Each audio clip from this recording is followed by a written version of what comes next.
राधे राधे दोस्तों। आज हम आपको सुनाएंगे जब एक चुड़ैल बनी बहन।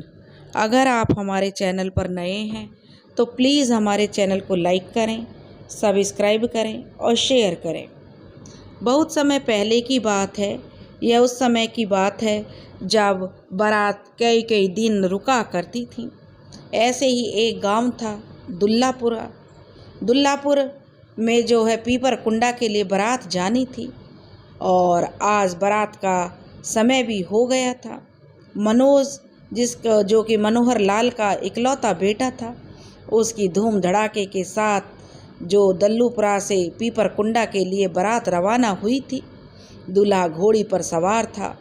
बुजुर्ग बड़े बूढ़े जो शादी की जरूरी सामानों के साथ रास्ते के लिए चना चबौना आदि लिए कुल 3 बैलगाड़ियाँ तैयार की हुई थी। बारातियों और बाजे गाजे वालों को पैदल जाना था। दल्लूपुरा से पीपर कुंडा की दूरी 9-10 मील के लगभग थी। बारात 3 घंटे का सफ़र तय करके दोपहर तक पीपर कुंडा पहुंच गई। उस समय शादियों में नेग रीत करने में 2-2 दिन लग जाया करते थे। इस कारण बारात 2-2 दिन तक ठहरती थी। घरातियों द्वारा बारातियों की खूब जमकर सेवा भगत की जाती थी। उनकी आबो भगत में कोई कमी नहीं रहती थी। क्या मजाल की जलपान भोजन या आराम के प्रबंध में थोड़ी सी कमी हो। 8-10 घराती तो केवल बारातियों का इंतजाम देखने के लिए ही हर वक्त तैयार रहते थे। बारातियों में मनसुख लाल खाने पीने का बेहद शौकीन था। उसे ढेरों पूरी कचौड़ियाँ पकवान मिठाइयाँ जो है खाने का मौका मिलना तो वह बारातों में ही मिलता था। इसी कारण वह हर बारात में नजर आता था। स्वभाव से भी वह बहुत हंसमुख था। बहुत ही सेवा भाव भी उसके अंदर था। बैलगाड़ियों में सामान रखने उतारने, बाजे वालों के भोजन और आराम का प्रबंध, नाश्ता वगैरह सब में देना यह उसी का काम था। जहाँ बाकी लोग अपने बाराती होने में शान झाड़ते, वहीं मनसुख लाल दिए गए कामों की जिम्मेदारी से पूरा करता था, भले ही वह काम छोटा ही क्यों न हो। इसलिए हर कोई चाहता था मनसुख लाल उनके साथ बारात में जरूर जाए। मनोज की बारात पीपर कुंडा गांव के बाहर एक पुराने बरगद के पेड़ के नीचे ठहर गई। पास ही एक कुआं था, वहाँ पर रस्सी बाल्टी लगी हुई थी। बारातियों ने हाथ मुंह धोकर अपनी थकान मिटाई और फिर राह खर्च के लिए रखे दाल मोठ लड्डू और जो भी चना चौबाना लाए थे उसे नाश्ता करके सुस्ताने लगे, क्योंकि अब उन्हें अपने बारात लिवाने वालों की प्रतीक्षा थी जो उनकी आगवानी करने आने वाले थे। कुछ देर बाद खबर आई कि आगवानी करने वाले आ रहे हैं। फिर क्या था, बाराती झटपट सज धज कर तैयार हो गए। समधियों ने भी अपनी पगड़ियाँ और मूँछों पर ताप दिया। मनसुख लाल झक सफ़ेद कुर्ता पजामा पहनकर और अपने लाल गमछे को सिर पे पगड़ी की तरह बांधकर तैयार खड़ा था। दूल्हा फिर से घोड़ी पर सवार हो गया। बाजे बजने लगे। थोड़ी देर बाद लड़की पक्ष की तरफ से बाजों की आवाज़ सुनाई दी। बाजे वालों के पीछे परिवार के बड़े बूढ़े और उनके पीछे सगे संबंधी तथा गांव वालों का भारी हजूम था। बारात अभी कुछ आगे बढ़ी और ठहर गई। घराती तथा बाराती दोनों बाजे वालों को बीच में लेते हुए बड़ा सा गोल घेरा बनाकर खड़े हो गए। उसके बाद दोनों पक्ष से डपली शहनाई नगाड़े बजने लगे और जो नर्तकी थे, जो स्त्रियों का भेष बनाकर अपनी कलाओं का प्रदर्शन कर रहे थे बारात में, उसके बाद दोनों पक्ष के बड़े बूढ़े आगे बढ़े और उन्होंने एक दूसरे का तिलक लगाकर स्वागत किया, फूलों की माला पहनाई और श्रीफल भेंट किया। खुशी का अवसर था तो गले भी मिले। इसके बाद बारात सम्मान सहित कन्या के दरवाजे पर पहुंच गई। इसके बाद सबसे पहले जो कन्या पक्ष की स्त्रियों ने वर पक्ष का स्वागत परछन करके किया। इसके बाद द्वाराचार और मंडप स्पर्श करने की रस्म हुई। उसके बाद बारात को जनवासे में ठहरा दिया गया। पानी ग्रहण, सप्तपदी आदि रस्में दूसरे दिन अक्षय तृतीया को होनी थी। जिस मकान को जनवासा बनाया गया था उसकी छत खपरेल की थी और उसमें ऊपर नीचे कुल 4 कमरे थे। नीचे वाले छोटे कमरे में दूल्हा और उसके दोनों जीजा का डेरा डाल दिया था। दूसरा कमरा थोड़ा बड़ा था, उसमें समधियों जो कि दूल्हे के चाचा, ताऊ, फूफा, मौसा थे, उनको ठहरने की व्यवस्था की गई। ऊपर के एक कमरे में दूसरे रिश्तेदारों को, और जो कमरा चौथा था और आखिरी था उसमें बारातियों के ठहरने की व्यवस्था की गई थी। जनवासे के एक बाजू में कुआं और दूसरे बाजू में एक टूटा फूटा खंडर सा था और पीछे काफ़ी बड़ी बाड़ी थी जिसमें तरह तरह के फूल फलदार वृक्ष लगे हुए थे और काफ़ी सारी झाड़ियाँ उगी हुई थीं। गर्मी का मौसम होने से तमाम झाड़ियाँ सूख गई थीं। जनवासे से थोड़ी दूरी पर एक बड़ा सा तालाब था। उसके एक बाजू में एक खुला सा मैदान था। उसके दाईं तथा पीछे की ओर खेत फैले हुए थे। ऊपर जाने के लिए सीढ़ियाँ बाहर बरामदे में से थीं। रात्रि में घरातियों की ओर से बारातियों को पक्का भोजन परोसा गया, जिनमें पूड़ी, कचौड़ी, हलवा, कई तरह की मिठाइयाँ, बूंदी के लड्डू, दाल, सब्जियाँ, चावल, काफ़ी सारे पकवान थे और बहुत ही अच्छा भोजन था। इसलिए उन्हें विवाह संपन्न होने के बाद परोसे जाने का नियम था। लेकिन आजकल यह नियम थोड़ा जो है कम चलता है। बारातियों को पक्का भोजन कराया गया। कहना ना होगा कि जो बारात में मनसुख लाल ने पकवानों को जी भर के खाया। इसी के लिए तो वह पैदल चलकर इतनी दूर आया था। रात में बाराती खा पी कर अपने आंगन में सो रहे थे। दूसरे दिन सुबह जलेबी तथा बेसन की पकौड़ियों का नाश्ता, उसके बाद दोपहर में फिर पूड़ी, कचौड़ी, मिठाइयाँ, जिसमें ताज़ी बनी गुलाब जामुन नई मिठाई शामिल थी। खाने पीने के शौकीनों के लिए बारात जाना उनके लिए सुनहरा अवसर होता था, जिसमें वे बाकी दिनों के भोजन की सारी कसर पूरी कर लेते थे। क्योंकि मनोज का पानी ग्रहण तथा विवाह संस्कार अक्षय तृतीया को था, इस दिन घर घर में दान करने तथा बच्चियों द्वारा गुड्डे गुड़िया का ब्याह रचाया जाता है। इसी कारण अधिकांश बाराती दुल्लापुर लौट गए। पीपर कुंडा में गिनती के शेष बाराती रह गए। इनमें मनसुख लाल भी शामिल था। उसने मिठाइयों और पकवानों का इतना अधिक आनंद लिया कि उसका पेट खराब हो गया और पेट खराब होने और फिर इतनी ज़्यादा मिठाइयाँ भसकने से कि लालच में गांव नहीं लौटा कि अगर गांव लौट गया तो उसकी दावत अधूरी रह जाएगी। और उसने जनवासे से मैदान की ओर लोटा लेकर बार बार भागम भाग करते हुए सब ने उसको देखा, क्योंकि उन दिनों घरों में शौचालय नहीं होता था। भागा दौड़ी की असल वजह मालूम होने के कारण इससे सभी बारातियों का मनोरंजन भी खूब हो रहा था। विवाह मंडप में, जो कि जनवासे से काफ़ी दूर था, गैस के हंडों से रोशनी का प्रबंध था। मनोज कुमार और उसकी पत्नी का नाम सीमा था, जिसके विवाह संस्कार की विधि विधान पूर्वक संपन्न होने लगी। तमाम बाराती और वर के जो वरिष्ठ जन थे वे मंडप में उपस्थित थे। पंडित जी मंत्रोच्चार करते हुए विवाह संस्कार कराने में व्यस्त थे। वधू पक्ष की महिलाएं नेक रीत के अनुसार मंगल गीत गाने लगी। वहीं बड़ी बूढ़ी स्त्रियों का ध्यान इस ओर था कि कोई रीति या कोई नेक छूट न जाए। मनोज के ताऊ रुपयों तथा कपड़ों वाला बक्सा लेकर जमकर बैठे हुए थे। वे वधू पक्ष के सभी नेक पूरी तरह से निभा रहे थे। उस समय किसी का भी ध्यान मनसुख लाल की ओर नहीं था, जो बेचारा जनवासे में अकेला था। पहर रात बीतने तक उसकी हालत में कुछ सुधार अवश्य हुआ था, तब भी उसकी हालत खस्ता थी। वह निढाल पड़ चुका था। घंटे 2 घंटे में जब भी पेट में मरोड़ उठती, ना चाहते हुए भी उसे लोटा लेकर मैदान की ओर भागना पड़ता।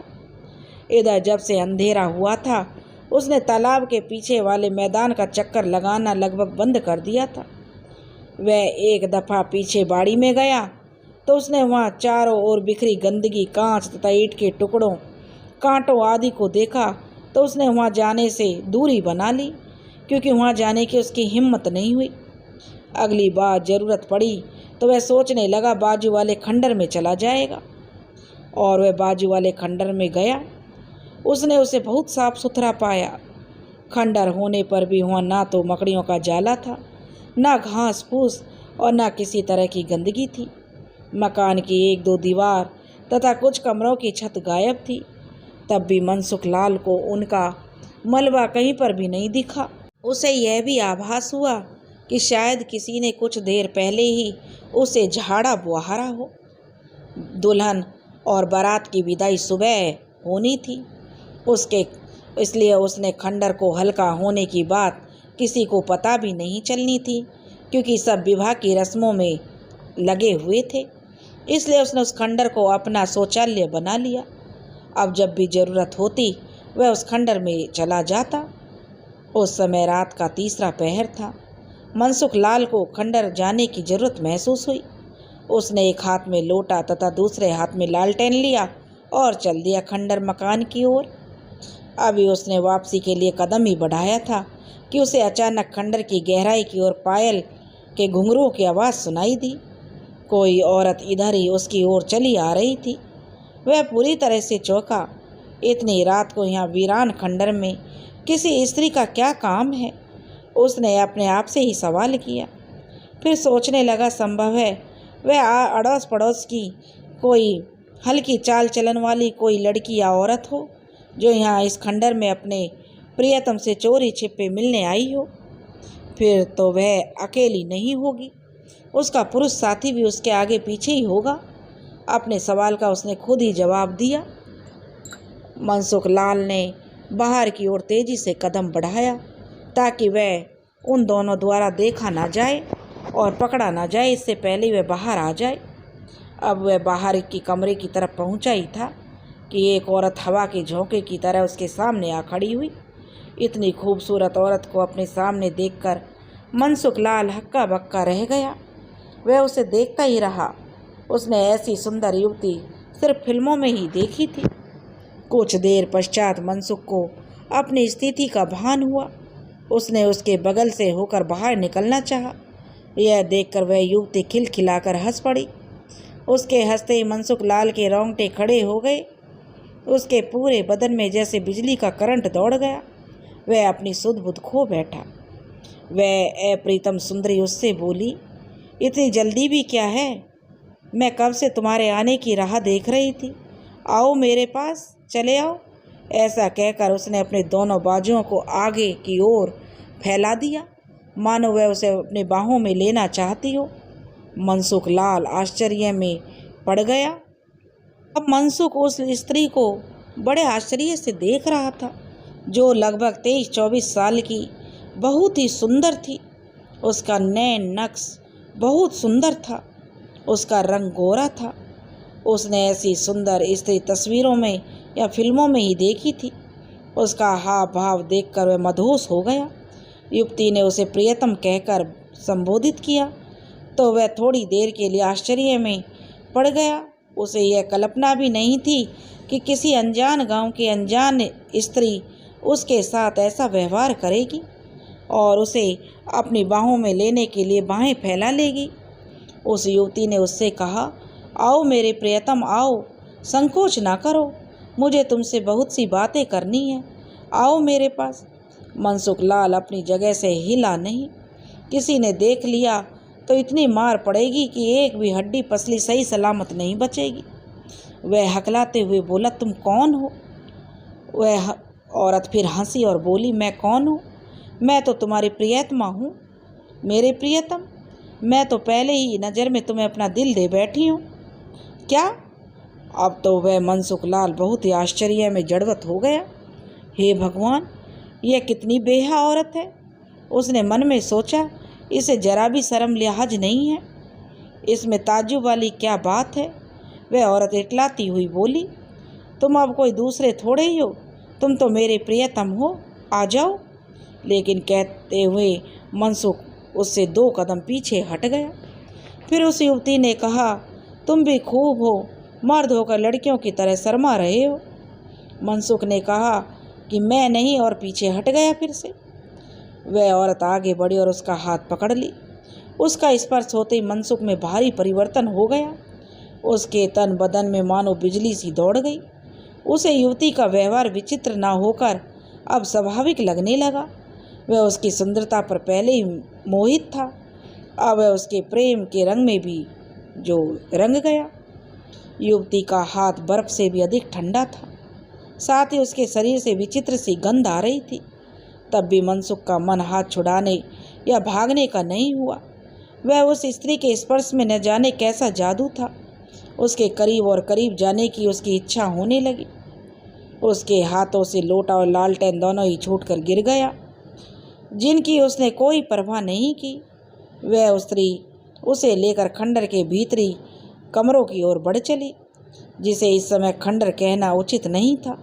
वह खंडर अब खूबसूरत मकान में बदल चुका था। उसका हर एक कमरा खूबसूरत था, दिलकश ढंग से सजा हुआ था। वहाँ न टॉर्च की रोशनी थी और न ही दीपक या किसी लालटेन की रोशनी थी, न ही चंद्रमा की चांदनी और न ही बिजली के लट्टू की रोशनी थी। फिर भी मकान का कोना कोना किसी रहस्यमयी रोशनी से रोशन था। उस युवती ने उसे लेकर एक विशाल कक्ष में पहुंची, जहां वह पहले से भी 2 बार जा चुका था। इस बार उसने देखा कमरे की काया पलट हो चुकी है। वह किसी अमीर तथा पैसे वाले के शयन कक्ष जैसा साजा हुआ धजा हुआ कमरा था। नीचे फर्श पर जो बहुत ही अच्छा गलीचा बिछा हुआ था। बहुत ही सुंदर कमरा था। पलंग बड़े अच्छे बड़े बड़े थे। दूसरे किनारे पर लकड़ी के तख्तों के ऊपर लकड़ी के बड़े बड़े नक्काशीदार संदूक रखे थे, जिनमें 2-3 का ढक्कन तब खुला था। एक से नीचे से ऊपर की तरफ रेशमी तथा जड़ाऊ जनाना कपड़े भरे हुए थे। दूसरे में सोने चांदी के गहने भरे थे। तीसरे में हजारों की तादाद में सोने चांदी के सिक्के थे। उसे वहाँ औरतों के बनाव श्रृंगार की तमाम चीज़ें दिखाई दी। मनसुख लाल को बहुत ताज्जुब हुआ कि यह औरत कौन है। इसके पास इतनी धन दौलत है, सकल सूरत है, ठाट बाट है। यह तो कोई रानी या राजकुमारी लगती है। यह मुझे प्रियतम कहकर क्यों बुला रही है? हो सकता है इसका पति या प्रेमी, जो उसकी शकल जो मुझसे मिलती जुलती होगी। युवती ने ले जाकर उसे पलंग पर बैठाया। इतने नरम मखमली मुलायम बिस्तर पर वह आज तक नहीं बैठा था। एकाएक उसे सड़े हुए मांस जैसी गंध महसूस हुई। वह उठने ही वाला था कि वह युवती मुस्कुराई और उसकी मुस्कुराहट में जादू था। उसके मुस्कुराते ही सड़े मांस जैसी बदबू जाती रही और बिस्तर से मोगरे के फूलों जैसी खुशबू उठने लगी। युवती बड़ी सी गोल तस्तरी में नाना प्रकार की मिठाइयाँ और फल ले आई और उसके सामने रखते हुए कहने लगी, लो मनसुख, इन्हें चक्कर देखो। मनसुख हिचकिचाया। रात का 3रा प्रहर था। दूसरे, उसका पेट पहले से खराब था। इसके अलावा उसने अपने हाथों तथा पैरों को भी धोया नहीं था। वह युवती फिर बोली, खाकर तो देखो। उसने एक पीले रंग की मिठाई, जो कि राजभोग थी, उसके मुख के पास ले गई। तुमने अब तक यह वाली मिठाई को कभी देखा भी नहीं होगा, खाना तो बहुत दूर की बात है। मनसुख अधिक देर तक मना नहीं कर पाया और उसने मुंह खोल दिया। उसे मिठाई की गंध स्वाद दोनों ही विचित्र लगे। वह उसकी दशा भांप गई और मुस्कुराई। मिठाई की गंध तथा स्वाद दोनों ही बदल गए। वाकई उसका जायका बहुत स्वादिष्ट था। लो, यह और लो मोहन भोग है, जरा इसे चक्कर खाओ मनसुख। और यह संदेश इमरती, यह भी बहुत ताज़ी, इन्हें भी खाओ। वह नाम बता कर तस्तरी से मिठाइयाँ डालती जा रही थी और मनसुख लाल खाता जा रहा था। वह उसे मना नहीं कर सका और पेट खराब होने के बावजूद खूब छक कर उसने मिठाइयाँ खाईं। इसमें आश्चर्य की बात यह थी कि ढेरों मिठाइयाँ खाने के बावजूद ना तो उसका पेट भरा और ना ही तस्तरी की मिठाइयाँ ही कम हुई। मनसुख को वहाँ की हर बात निराली लगी, मगर उनका कोई सिर पैर उसकी समझ में नहीं आ रहा था। तब वह स्त्री बोली, आओ मेरे प्रियतम। और यह देखकर वह बहुत हक्का बक्का रह गया कि वह युवती उसके सामने मौजूद थी और उसे मिठाइयाँ खिला रही थी। वह भी इतनी जल्दी जल्दी क्या? वह बुरी तरह से चकरा गया। वह अज्ञात महिला उसके पास बिस्तर पर आकर लेट गई। अब जो मनसुख सम्मोहित हो चुका था। मनसुख लाल की दशा उस समय किसी चाबी वाले गुड्डे की तरह थी, जिसमें विरोध करने की या भला बुरा सोचने की कोई शक्ति नहीं थी। वह भी जैसे वह कहती वैसे ही करता चला गया। मनसुख लाल की आंख खुली तो उसने देखा कुछ लोग उसे अंधेरे घेरे हुए खड़े हुए हैं। उसे बड़ा ताज्जुब हुआ और वह ताज्जुब भरी निगाहों से देख रहा था। भीड़ में मनोज कुमार के रिश्तेदार अधिक थे और 2-4 अपरिचित लोग भी थे। मनसुख लाल ने अपने आप को खंडर के उसी कमरे में पाया जहां वह उस अज्ञात युवती के साथ था। कमरा तो वही था, किंतु तब तक सारी साज सजावट गायब हो चुकी थी और वह युवती भी गायब थी। मनसुख, अब कैसी तबीयत है तुम्हारी? मनोज के चाचा उससे पूछने लगे। ठीक हूँ भैया, उसने असल बात को जो नहीं बताया। कहने लगा थोड़ी कमजोरी लग रही है। उसके मनोज के चाचा कहने लगे, हाँ तुम्हारा पेट खराब था, यह बात तो हमें पता था। दूसरा बाराती बोला, यहाँ सोए थे कि बेहोश हो गए थे? मनसुख कहने लगा, पता नहीं। उसने उत्तर दिया, कमजोरी के सबब में सुस्ताने के लिए बैठा था, पता नहीं कैसे नींद आ गई। तब तीसरा बाराती कहने लगा, आप बहुत खुशकिस्मत हैं भैया, कहा जो कि आप यहाँ सही सलामत हैं। एक अनजान व्यक्ति फिर बोला, यह खंडर भूताहा है, यहाँ एक बेहद खौफनाक खतरनाक चुड़ैल रहती है।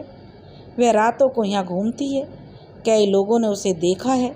सारा गांव इसे चुड़ैल का खंडर कहता है। दिन डूबने के बाद यहाँ कोई नहीं आता।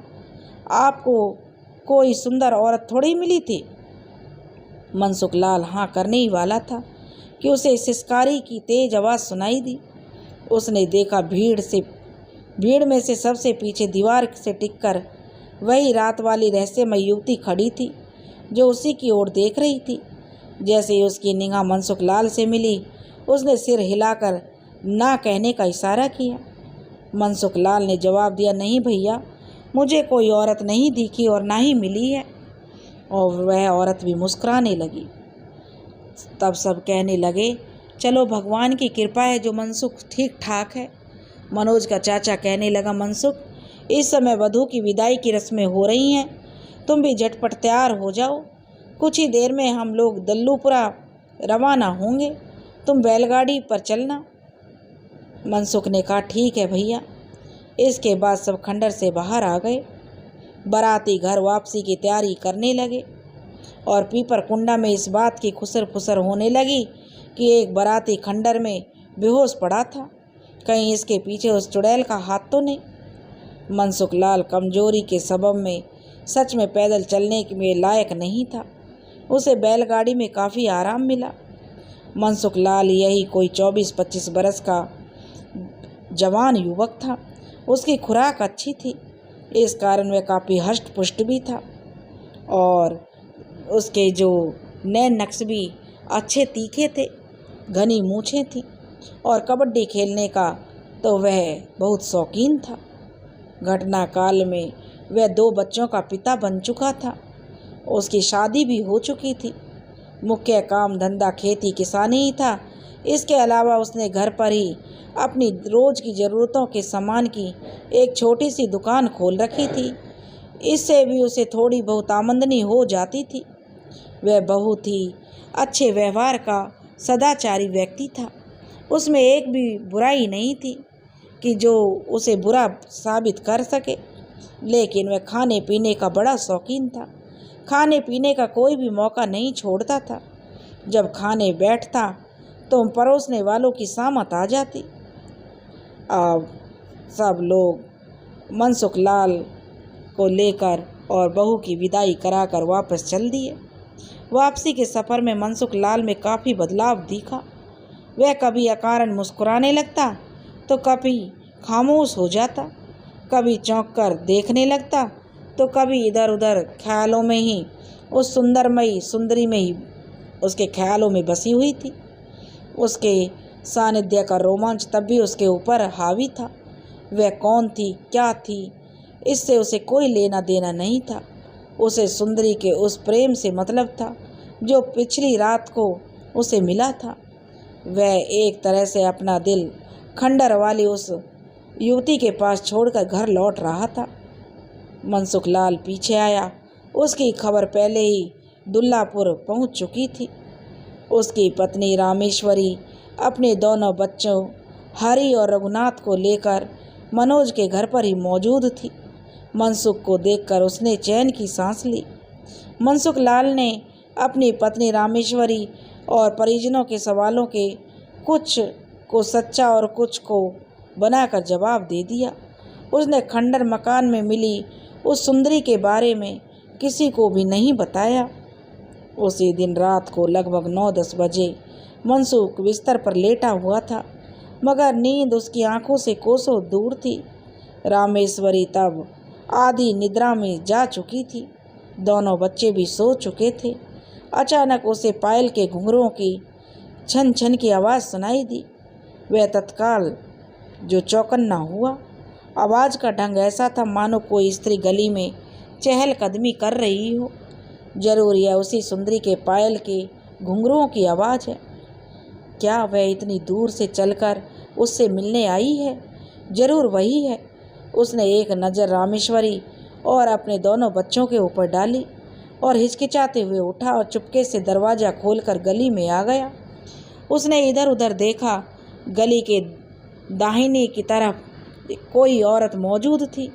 उसकी पीठ इसी ओर थी कि उसे पहचानने में थोड़ी मुश्किल हुई। बिना चेहरा देखे ही उसे पूरा विश्वास हो गया था कि यह औरत उसकी सुंदरी है, उसके सिवाय कोई दूसरी और नहीं है। उसने गली में कदम रखा और उसकी ओर बढ़ गया। मनसुख उसके पास जाकर धीरे से बोला, सुंदरी।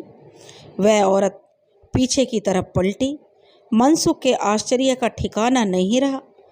वह सुंदरी ही थी जो कि सिर से पैर तक जड़ाऊ गहनों से लदी हुई थी। वह कहने लगी, मनसुख, कैसे जान लिया कि मैं आई हूँ? मनसुख कहने लगा, तुम्हारी पायल की झनकार से, तुम्हारी पायलों की छन छन की आवाज़ से। अच्छा। वह हंसने लगी। क्या तुम जाग रहे थे? मनसुख ने कहा, मैं तुम्हें याद कर रहा था सुंदरी। सुंदरी कहने लगी, तुम्हें कैसे मालूम है कि मेरा नाम सुंदरी है? मैंने बताया है क्या? नहीं। मनसुख ने कहा, नहीं सुंदरी, अभी तुमने मुझे अपना परिचय दिया ही कहाँ है? मनसुख ने कहा, बताओ सुंदरी, तुम कौन हो? कहाँ रहती हो? तुम्हारे माँ बाप और दूसरे रिश्तेदार कहाँ रहते हैं? फिर वह स्त्री जोरों से हंसी और बोली, एक साथ इतने सवाल? मैं सुंदरी हूँ, तुम्हारी अपनी सुंदरी। क्या इतना ही जानना तुम्हारे लिए काफ़ी नहीं है? इतना कहकर उस स्त्री ने मनसुख के चेहरे के सामने अपना दाहिना हाथ लहराया। मनसुख एक बार तो कांप गया, पर तुरंत ही सामान्य हो गया। वह चुपचाप एकटक उसे देखने लगा। वह कहने लगा, सुंदरी, तुम तो कल से भी ज़्यादा खूबसूरत लग रही हो। क्या? वह स्त्री कहने लगी, मनसुख, मैं तुम्हें इतनी पसंद हूँ? तो मनसुख कहने लगा, बहुत ज़्यादा। तुम सोच भी नहीं सकती हो कि मैं तुम्हें कितना पसंद करता हूँ। और क्या तुम भी मुझे पसंद करती हो? मनसुख ने सुंदरी से कहा। तो सुंदरी ने कहा, बुद्धू कहीं के, अगर मैं तुम्हें पसंद नहीं करती तो तुमसे मिलने इतनी दूर क्यों आती? और वह उससे मनसुख से बातें करने लगी। वह कहने लगी, क्या तुम मेरे साथ चलोगे? मनसुख ने कहा, कहाँ? जहाँ कल मिले थे। मनसुख ने कहा, पीपरकुंडा के खंडर में। तब वह स्त्री कहने लगी, खंडर नहीं। और उसने अपना हाथ दोबारा मनसुख के आंखों के आगे लहराया। तब मनसुख कहने लगा, अरे सुंदरी, खंडर नहीं, वो तुम्हारा जो मकान है बहुत अच्छा है, बहुत सुंदर है। हाँ, क्या तुम वहाँ अकेली रहती हो? सुंदरी ने उत्तर देने के बजाय उसके साथ बैठकर अटखेलियाँ करनी शुरू कर दी। मनसुख कहने लगा, कोई देख ना ले। वह बहुत घबरा गया। तब वह स्त्री कहने लगे, बुद्धू कहीं के, उसने कहा, और कहने लगी, चलो मेरे साथ। वह कहने लगा, कहाँ? मेरे घर, और मेरी पत्नी और मेरे बच्चे। तब वह कहने लगी, क्या मैं तुम्हारी पत्नी रामेश्वरी से कम हूँ? मनसुख ने कहा, अरे तुम तो उसका नाम भी जानती हो। तब सुंदरी कहने लगी, यह कौन सी बड़ी बात है, मैं काफ़ी देर से यहाँ हूँ। मैंने तुम्हें उसे रामेश्वरी कहकर पुकारते हुए सुना है। तुमने मेरी बात का जवाब नहीं दिया। मैं रामेश्वरी से कम हूँ क्या? मनसुख ने कहा, अरे उसका और तुम्हारा क्या मुकाबला। सुंदरी ने कहा, अच्छा। तो मनसुख ने कहा, हाँ।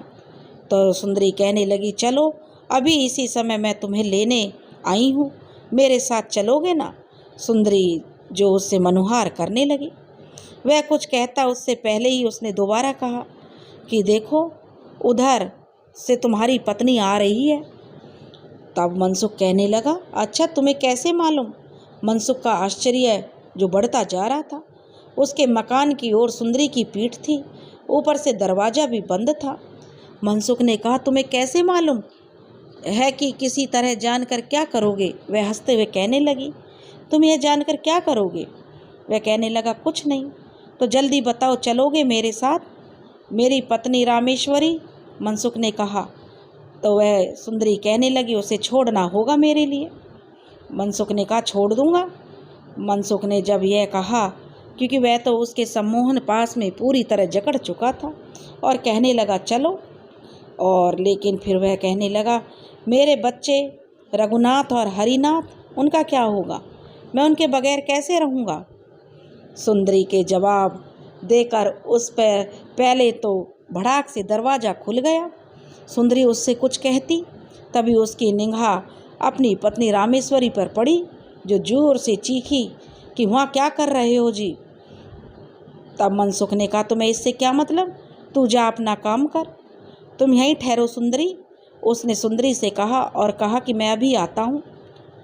तब उसकी पत्नी मनसुख की पत्नी रामेश्वरी कहने लगी, बड़ी हैरान होते हुए, कि तुम किससे बातें कर रहे हो? यहाँ तो कोई नहीं है। मनसुख ने कहा, है भी तो तुम्हें क्या? और मनसुख उसे खूंखार नज़रों से घूरते हुए कहने लगा, तू जा यहाँ से फ़ौरन, मेरे कामों में दखल अंदाजी मत किया कर। अब उसकी पत्नी कहने लगी, क्यों नहीं दूंगी, ज़रूर करूंगी, 1000 बार करूंगी दखल अंदाजी, पत्नी हूँ तुम्हारी। मनसुख ने कहा, अरे जाना, क्यों मेरा भेजा खाने आ गई? जा भीतर देख, बच्चे जगे तो नहीं। अब उसकी पत्नी रामेश्वरी कहने लगी, अकेली नहीं जाऊंगी, आप भी साथ चलो मेरे, आपको कसम है। मनसुख ने कहा, तू जा, मैं आता हूँ थोड़ी देर में। रामेश्वरी कहने लगी, नहीं, आप भी चलो, मना ना करें, आपको हरिनाथ की कसम है, आपको रघुनाथ की कसम है। अब मनसुख की पत्नी ने अपने बच्चों की कसम दिलाकर अच्छा नहीं किया। ऐसा कहकर उसने पलट कर देखा, सुंदरी दीवार से टिककर खड़ी मुस्कुरा रही थी।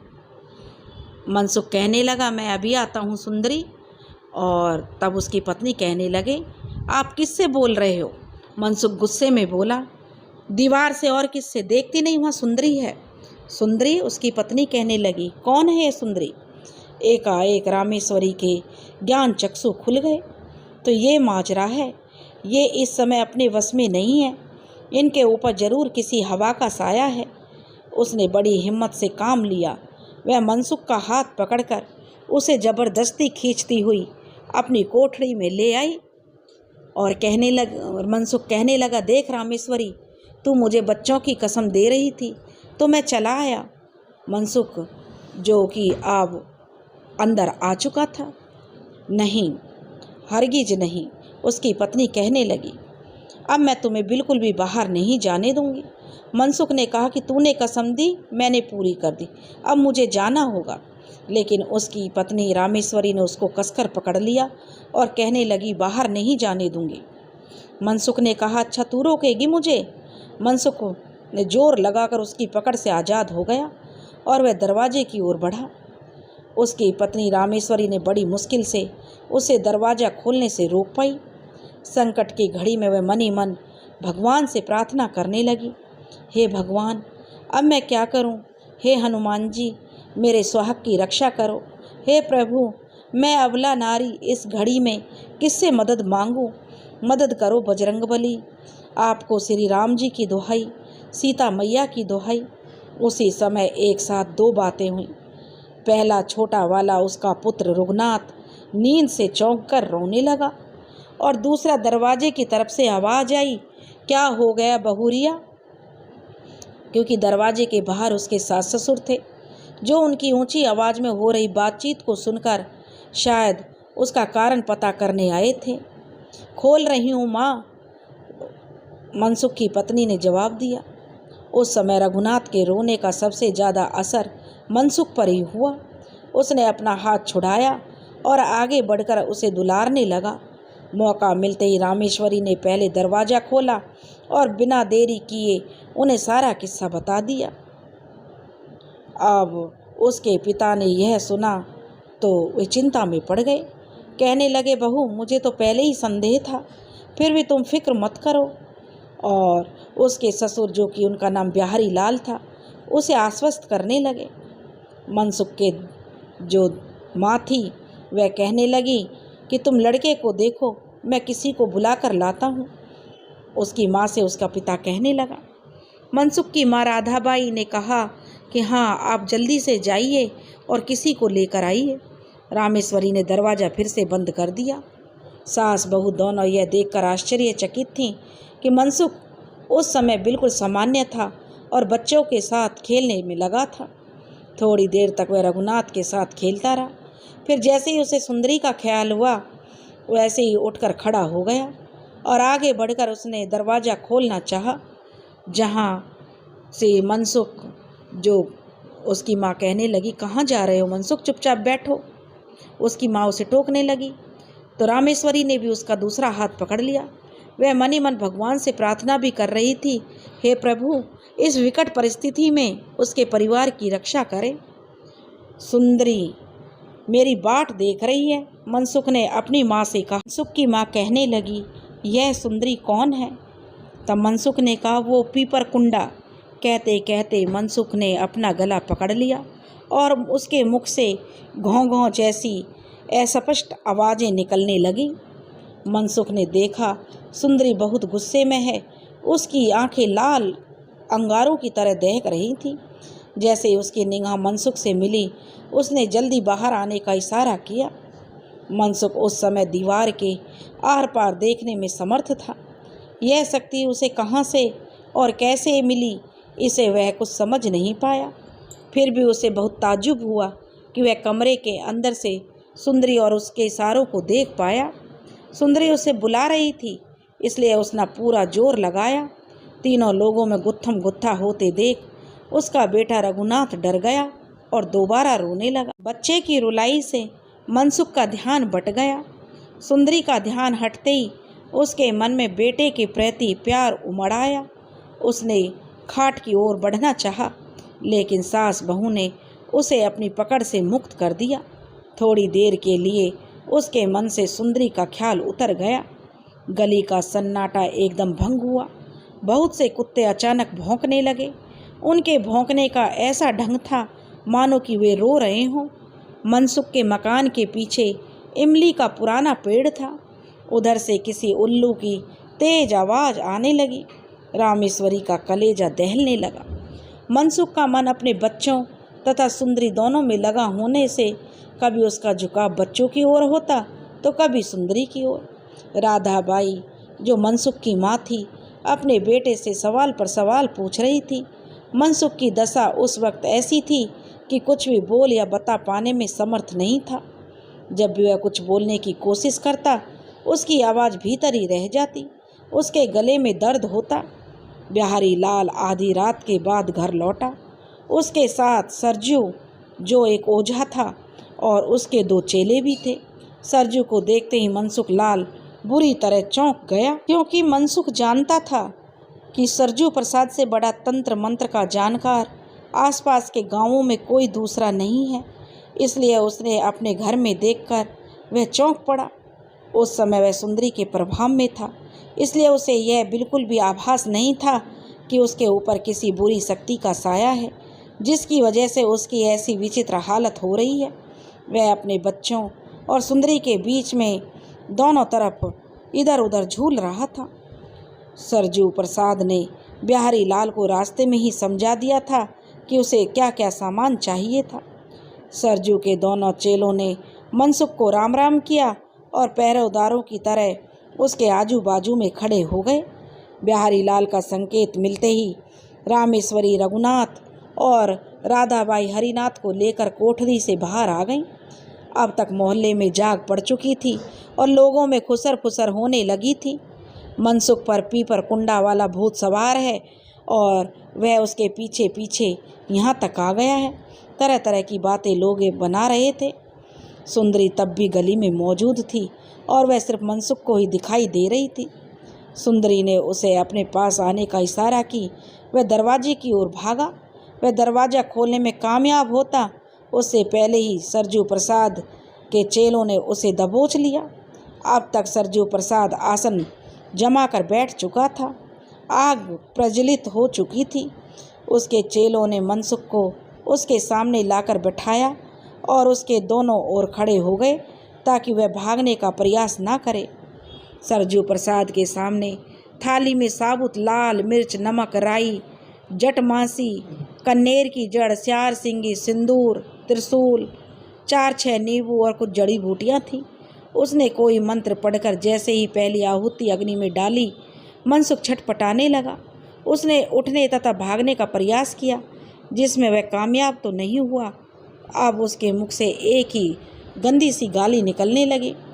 सरजू प्रसाद करीब आधा घंटे तक तांत्रिक क्रियाएं करता रहा। उसकी कोशिश मनसुख को सताने वाली आत्मा को बुलाने की थी। उसकी सारी कोशिशें बेकार गईं। उस आत्मा को नहीं आना था सो वह नहीं आई। उसने मकान के सभी दरवाज़ों के बीचों बीच खड्डा खोदकर मंत्रों का उच्चारण करते हुए कोई पदार्थ गाड़ दिया और लास्ट में उसने बिहारी से कहा, भैया मुझे जो आता था मैंने किया। मनसुख को सताने वाली चीज़ बहुत शक्तिशाली है। वह मेरे बुलाने पर नहीं आई। बुलाने पर आ जाता तो पता चल जाता कि वह कौन है और क्या चाहता है। अब क्या हो? सरजू के पिता ने जो उससे पूछा बिहारी लाल ने।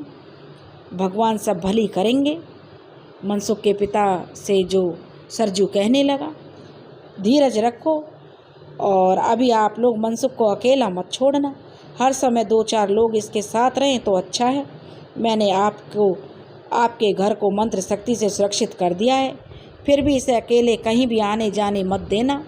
ऐसा कहकर सरजू प्रसाद अपने चेलों के साथ विदा हो गया। इधर बिहारी लाल ने अपने पड़ोसियों और भाइयों से मदद की गुहार लगाई। मनसुख के चचेरे भाई और उसके मित्र इसके लिए तैयार हो गए। मनसुख लाल के 2 चचेरे भाई मनहरन और सुबोध दिन भर उसके यहाँ रहने लगे। इतना ही नहीं, वे रात में मनसुख के कमरे के बाहर खाट डालकर सोने भी लगे ताकि रात को ज़रूरत पड़े तो वे उसके लिए तैयार खड़े रहें। अगले 2 दिनों तक मनसुख का व्यवहार रामेश्वरी से दूर भागने के अलावा सामान्य ही रहा। रामेश्वरी कुछ कहने या पूछने की कोशिश करती तो वह उसे बुरी तरह से झिड़क देता। इसके अलावा उसने कोई और ऊट-पटांग हरकत नहीं की थी। इससे पहरेदार भी कुछ निश्चिंत से हो गए थे। तीसरे दिन आधी रात होने में थोड़ा वक्त था। मनसुख उस समय हरिनाथ के साथ सोया हुआ था। दूसरी खाट पर रामेश्वरी और रघुनाथ सोए हुए थे। उसी समय आधी नींद में थी। हल्की सी आहट मिलते ही वह उठकर बैठ गई। उसने देखा मनसुख खाट से उतरकर दरवाजे की ओर दबे पांव जा रहा है। रामेश्वरी ने कहा, क्या बात है, कहाँ जा रहे हो? मनसुख बुरी तरह से चौंक गया और चिल्ला कर पड़ा, डायन कहीं की, और दांत पीसते हुए गुर्राया, मैं कहीं भी जाऊँ आऊँ, तुम्हें इस सब से क्या मतलब? तुम मेरे पीछे क्यों पड़ी हो? रामेश्वरी कहने लगी, मैं पीछे पड़ी हूँ और नहीं तो क्या, हर बात में टोका टाकी करती रहती है। मनसुख कहने लगा, सुंदरी से कुछ सीखो। उसकी पत्नी कहने लगी, ये सुंदरी कौन है कोई बेचारी दुखियारी। मनसुख ने कहा, तुम्हें इससे क्या लेना? उसकी पत्नी ने कहा, मुझे नहीं बताओगे? मनसुख ने कहा, नहीं, चुपचाप सो जा और मुझे जाने दे। तब उसकी पत्नी कहने लगी, कहाँ जाओगे इतनी रात को? मनसुख कहने लगा, मेरा पेट दुख रहा है। उसने बताया, अब मैं दिशा मैदान के लिए भी ना जाऊं। तभी बाहर से आवाज़ हुई, क्या हुआ भाभी? मनसुख तथा रामेश्वरी की तेज बातचीत से बाहर सो रहे उसके चचेरे भाइयों की नींद खुल गई थी, इसलिए वह क्योंकि भैया भाभी के बीच में विवाद हो रहा था। मनसुख कहने लगा, मेरा पेट दुख रहा भाई, मुझे दिशा मैदान जाना है। मनसुख ने भीतर से जवाब दिया, और ये जो मेरे साथ बदतमीजी कर रही है मुझे जाने नहीं दे रही। उसके चाचा के लड़के को लगा कि रामेश्वरी ने उसे रोकना चाहिए, उसे दिशा मैदान के लिए तो जाना ही होगा। इसलिए उसने कहा कि भाभी इसे जाने दो, हम भी इसके साथ जाते हैं। और मनसुख लोटा उठाकर बाहर आ गया। मनसुख के मकान के एक बाजू में बस्ती थी तथा दूसरे में 4-6 मकान, उसके बाद 3-4 खेत थे। खेतों के बाद आगर नदी के जाते तक करीब आधा किलोमीटर चौड़ा मैदान था। इसमें कहीं कहीं पलाश तथा बबूल के पेड़ थे। मनसुख को लेकर उसके चचेरे भाई जो खेतों में आ गए, वह लोटा लेकर एक पलाश वृक्ष की ओट में चला गया। उसके चचेरे भाई उससे कुछ दूरी पर खेत की मेंढ पर बैठ गए और गप्पे लड़ाने लगे। मनसुख जब काफ़ी देर तक नहीं लौटा तो उन्हें उसकी फिक्र हुई। पहले उन्होंने उसे आवाज़ दी, जिसका उसे कोई उत्तर नहीं मिला। तब दोनों भाइयों ने उसे ढूंढना शुरू किया। उन्होंने आसपास के खेत, मैदान, झाड़ियाँ, यहाँ तक कि नदी के घाटों में भी जाकर देख लिया। मनसुख का कहीं भी कोई पता नहीं था। उनके बाद वह घर लौटकर बिहारी लाल को इसकी जानकारी देने के अलावा उनके पास कोई और चारा नहीं था। मनसुख के गायब होने के समाचार से घर में कोहराम मच गया। मोहल्ले में तुरंत जाग पड़ गई। लोग बाग चारों ओर फैलकर मनसुख की तलाश करने में लग गए। उसके जहाँ जहाँ जाने या मिलने की उम्मीद थी, ऐसे हर जगह, हर स्थान पर उसकी तलाश शुरू हुई, मगर वह कहीं नहीं मिला। किसी ने कहा, बिहारी काका, भैया के पीछे पीपर कुंडा की वही प्रेतिन लगी हुई है, भैया उसके चक्कर में कहीं पीपर कुंडा तो नहीं चले गए। बिहारी लाल के परिवार को यह बात जच गई। तब तक भोर हो चुकी थी। सूर्य उदय होते होते मनसुख के 4 मित्र घोड़ों पर सवार होकर पीपर कुंडा रवाना हो गए। उन्होंने खंडरनुमा मकान की अच्छी तरह तलाशी लेने के लिए कहा गया था। इधर मनसुख लाल जब दूसरे खेत में गया तब उसकी निगाह सुंदरी के ऊपर गई, जो थोड़ी ही दूरी पर जामुन वृक्ष पर लगे झूले पर बैठी हुई उसकी ओर देख रही थी।